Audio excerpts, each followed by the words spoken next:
would like to welcome you all this evening. Thank you all for coming. If it is your first time, I encourage you to not make it your last, as the Schomburg is a one-of-a-kind research institution that is dedicated to the documentation, preservation, and collection of materials that explore the Black global experience. Tonight is a very special exhibition-related program for Unveiling Visions. Tonight's artist talk is with two very special artists within the show, Cornelius Lewis and Manzel Bowman, and they will be in conversation with Stacey Robinson, who is one of the, key organizers with the curators, Ronaldo Anderson and John Jennings. So I'm excited to present their work. Cornelius Lewis is a native of Statesboro, Georgia. Following graduation from high school, he relocated to Atlanta, where he received his undergraduate degree in visual communications from the Art Institute of Atlanta. Manzel Bowman is an artist who works in a variety of media. By rejecting an objective truth and global cultural narratives, Bowman creates with daily recognizable elements an unprecedented situation in which the viewer is confronted with the conditioning of his own perception and has to reconsider his biased position. And finally, our facilitator for the evening. Stacey Bowman is an artist. His subject matter examines the African American experience, more specifically, the future. Tonight, we're gonna have two presentations, one by James, followed by a short presentation by Manziel, and then they'll be joined in conversation with Stacey. So please, right now, you'll help me welcome James. Good evening. As she said, my name is Cornelius Lewis. I am from Atlanta, Georgia. And hello, everybody. How y'all doing today? I'm Manzel Bowman. I'm an artist, graphic designer.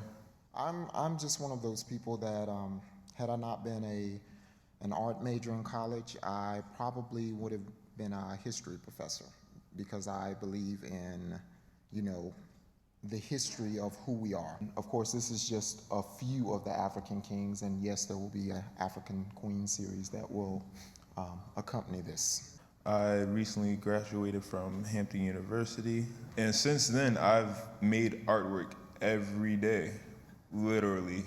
I make artwork for my people, my culture.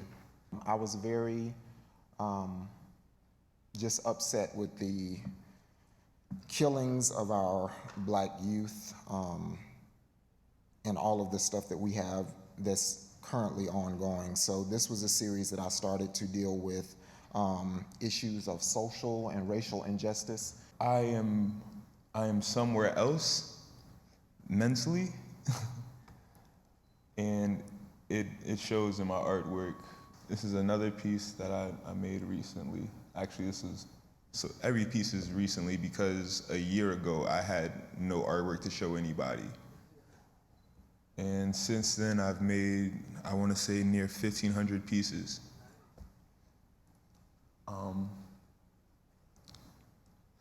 I just want to represent my people. I want my people to be represented via the internet. I search online and I type in Black models, and the first couple images are white models in blackface. So I see there's a problem with that, and I just really want to recorrect it with my own artwork. Welcome, everyone. Thank you for coming out. It's out there. I want us to be represented just as regal, if not even more. Pro-Black does not mean anti-white.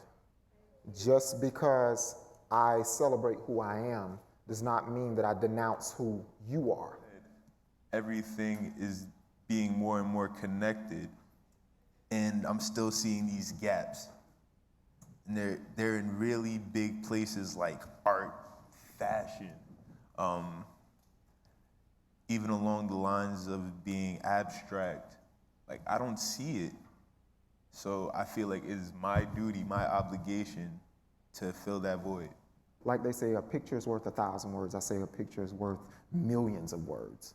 Pictures say what I don't have to say to you, because you have to keep looking at it. And you keep looking at the imagery, and the imagery is what's going to change people's concepts and their ideas. I just like art. I'm everything that's art, I gravitate towards, no matter what the medium is. If it catches my eye, I like it. I try to create things that I don't see, not something that I saw, but I'm just going to put my own spin on it. It's just like I want to give something that, I mean, I know that there's nothing new under the sun, but I still want to give something that's a breath of fresh air. And thank you both for making us look and feel so, so good. Thank you, everyone.